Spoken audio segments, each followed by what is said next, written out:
हम जिस इंसान के लिए जेलस फील करते हैं, कहीं ना कहीं हम उस इंसान को खोने से डरते हैं। अगर आपके मन में पार्टनर को लेकर जेलेसी रहती है कि वो किसी और से बात ना करे, वो किसी और को ज़्यादा इंपॉर्टेंस ना दे, अगर ये देखकर आपको जेलस फील होता है तो इसका सीधा सा मतलब है कि आप पार्टनर को खोने से डरते हो। लेकिन अगर आप सही तरीके से पार्टनर को जेलस फील कराते हो तो यकीन कीजिए पार्टनर भी आपको खोने से डरेगा। लेकिन कई सिचुएशन में ये भी होता है कि हम ये सोचते हैं कि हम चाहे हमारे ज़िंदगी में कुछ भी कर ले, किसी से भी बातचीत कर ले, पार्टनर को जेलस फील होगा ही नहीं। आज की इस वीडियो में मैं आपको जो बातें बताने वाला हूँ, अगर आप उन बातों को फॉलो करते हो तो पार्टनर चाहे कितना ही इमोशनली स्ट्रांग क्यों ना हो, लेकिन उन्हें बहुत ज़्यादा जेलस फील होगा आपके लिए और वो आपको खोने से भी डरेंगे।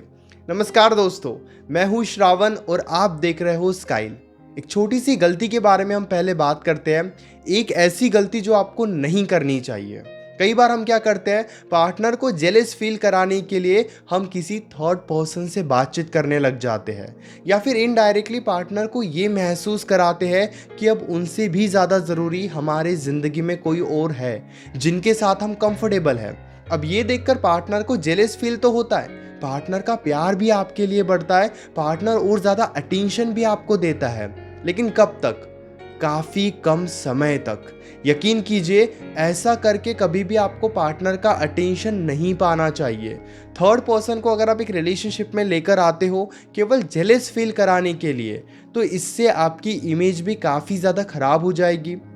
और कल को चलकर अगर आप पार्टनर को ये बता दोगे कि नहीं, मैंने तो जस्ट आपको जेलस फील कराने के लिए ये सब किया था, ये जेलस फील कराने के लिए मैंने किसी को ज़्यादा इंपॉर्टेंस दिया था, तो यकीन कीजिए इससे वो आपकी बातों पर भी ट्रस्ट नहीं करेंगे। इसीलिए कभी भी थर्ड पर्सन का सहारा आपको बिल्कुल भी नहीं लेना है पार्टनर को जेलस फील कराने के लिए।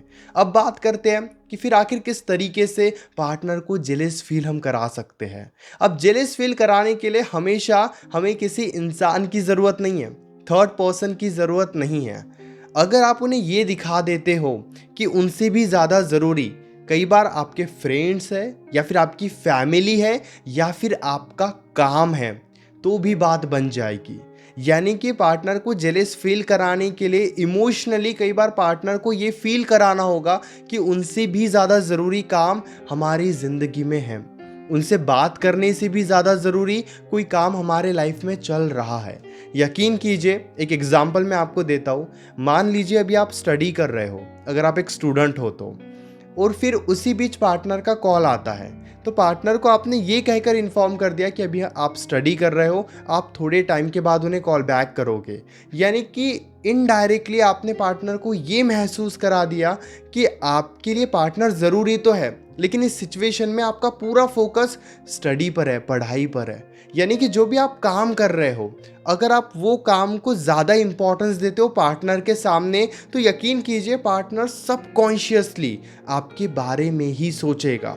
लेकिन अगर आप बिल्कुल इसके विपरीत करते हो कि आप पढ़ाई कर रहे हो, कोई काम कर रहे हो, लेकिन आपने वो छोड़कर पार्टनर के ऊपर ध्यान दे दिया, तो उनकी अटैचमेंट बढ़ेगी नहीं, उन्हें जेलस फील नहीं होगा, बल्कि वो और ज़्यादा इमोशनली स्ट्रांग बन जाएंगे, वो और ज़्यादा दूर हो जाएंगे। इसीलिए आपको ये बात हमेशा याद रखनी है कि अगर आप इम्पोर्टेंस उनके सामने किसी दूसरे काम को देते हो तो वो आपके बारे में ज़रूर सोचते हैं और वो खुद आपके ज़िंदगी में अपनी जगह बनाने की कोशिश करते हैं। कई बार आप उन्हें ये महसूस करा सकते हो कि अभी उनसे ज़्यादा आपके लिए दोस्त काफ़ी ज़्यादा ज़रूरी है। अगर आपके रिलेशनशिप में बहुत ज़्यादा फाइट्स हो रही है, बहुत ज़्यादा मिसअंडरस्टैंडिंग है, और इसमें आप बहुत ज़्यादा इन्वॉल्व होकर सिचुएशन को ठीक करने की कोशिश कर रहे हो, तो इस सिचुएशन में आपको पार्टनर को जेलस फील कराने की कोशिश नहीं करनी चाहिए, बल्कि अपने आप को खुश दिखाने की कोशिश करनी चाहिए। क्योंकि जब आप अपने आप को खुश, रिलैक्स दिखाते हो तो पार्टनर भी प्रॉब्लम को सॉल्व करने के बारे में सोचता है। लेकिन आप अगर दुखी रहोगे, परेशान रहोगे, तो पार्टनर प्रॉब्लम को सॉल्व करने के बारे में सोचेगा ही नहीं। अब आप सोचोगे कितनी अजीब बात है कि पार्टनर के साथ हमारी लड़ाई चल रही है और इस बीच हम उन्हें ये दिखाए कि हम खुश हैं, तो इससे तो बात और ज़्यादा ख़राब होगी। लेकिन आप एक बात को और समझने की कोशिश कीजिए। मैं ये नहीं कह रहा हूँ कि अगर आपके रिलेशनशिप में बहुत ज़्यादा प्रॉब्लम्स है, मिसअंडरस्टैंडिंग है, फाइट्स हो रही है, उसी सिचुएशन में आपको खुद को बहुत ज़्यादा खुश दिखाना है। नहीं, लेकिन डिस्टर्ब भी नहीं दिखाना है, यानी कि उनके सामने रोना भी नहीं है, सैड स्टेटस भी नहीं लगाना है। ये मत करो, क्योंकि ये करके आप पार्टनर के बिहेवियर को और ज़्यादा बढ़ावा दोगे, जिस वजह से उनका ध्यान आपके ऊपर बिल्कुल भी नहीं रहेगा और वो आपको इग्नोर ही करेंगे। इसलिए इस कंसेप्ट को आपको बहुत ध्यान से समझना है कि किस तरीके से आपको रिएक्ट करना है और क्या सही तरीका है पार्टनर को जेलस फील कराने का। अगर आप इतना भी जान गए ना, यकीन कीजिए पार्टनर का अटेंशन आपको मिलेगा ही मिलेगा और पार्टनर आपको खोने से भी डरेगा। लेकिन इसके अलावा और एक डार्क साइकोलॉजी के बारे में मैं आपको बताता हूँ। आप इस पॉइंट को ना बहुत ध्यान से समझने की कोशिश करना।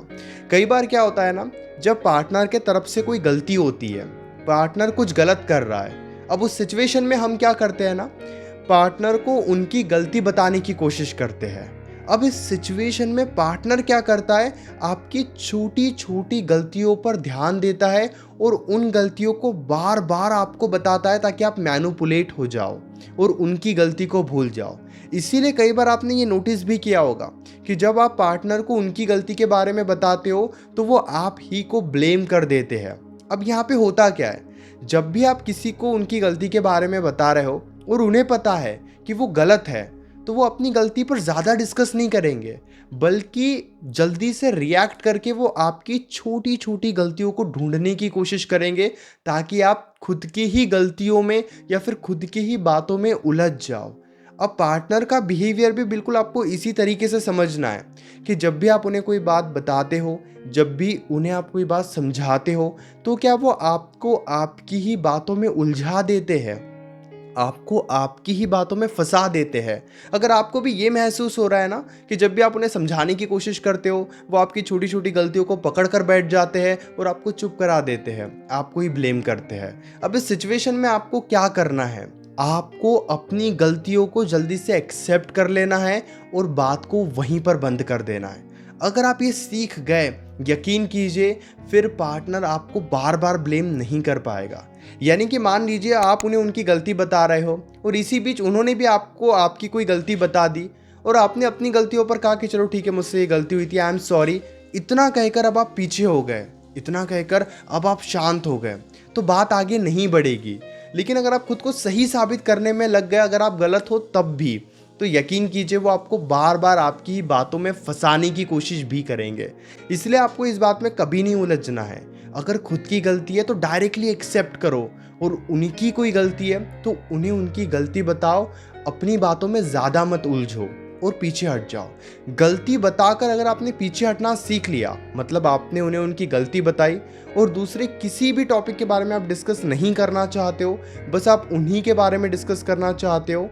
एक एग्जाम्पल देता हूँ, मान लीजिए उन्होंने मिलने का प्लान किया और वो आपसे नहीं मिले, या फिर वो मिलना ही नहीं चाहते हैं प्लानिंग होने के बाद।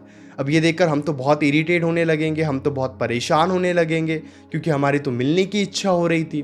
अब इस सिचुएशन में आपको क्या करना है, उन्हें उनकी गलती बतानी है कि आपने मिलने का कहा था, आप मिल नहीं रहे हो, आपने मिलने का प्लान कैंसिल कर दिया। अगर सच में कोई जेन्युइन रीज़न है जिस वजह से प्लान कैंसिल हुआ है तो आपको यहाँ पे अंडरस्टैंडिंग दिखानी होगी। लेकिन आपको लगता है वो बस बहाने बना रहे हैं, उन्हें बस मिलना नहीं है, तो फिर आप बस उन्हें उनकी गलती बताओ और थोड़ा पीछे हट जाओ, थोड़ी बातचीत बंद कर दो, थोड़ी नाराज़गी दिखाओ।